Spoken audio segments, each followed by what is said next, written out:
নমস্কাৰ, মোৰ অন্য এটা মিনি ব্লগৰ মাজলৈ স্বাগতম জনাইছোঁ। গুৱাহাটীলৈ অহা বহুদিনেই হ'ল, কিন্তু মোৰ পাকঘৰত আজিলৈকে মাংস বনোৱা নাই। আজি বনাম মাংস, লগতে আপোনালোককো দেখুৱাই যাম। মাংস বনাবলৈ মই ল'লোঁ 2টা আলু, 2টা পিঁয়াজ, 1টা বিলাহী আৰু মোৰ পেটটোৰ জোখৰ অকণমান মাংস, আৰু সকলোবোৰ খচ খচ খচ কৰি কাটি ল'লোঁ। ৰ'ব ষ্টভটোতো জ্বলাই ল'ব লাগিব। কেৰাহীখন পাতি দি অকণমান গৰম হ'বলৈ দি তাত দিলোঁ অকণমান তেল। তাৰপিছতে আলুখিনি তাত ফেক দিলোঁ। আলুখিনি লৰাই থাকোঁতে দেখিছোঁ অকণমান দেৰি গৈছে।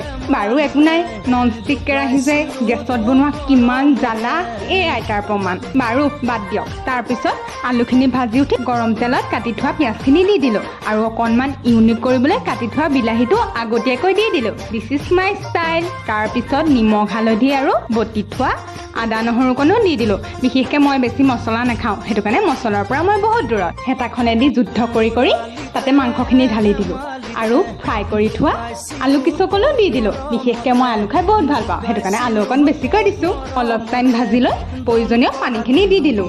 এনেদৰে আধা ঘণ্টাত হ'বলগীয়া মাংস মই 1 মিনিটৰ ৰিলতে সমাপ্তি কৰিলোঁ। পুনৰ এটা অন্য মিনি ব্লগত লগ পোৱাৰ আশাৰে আজিলৈ বাই বাই।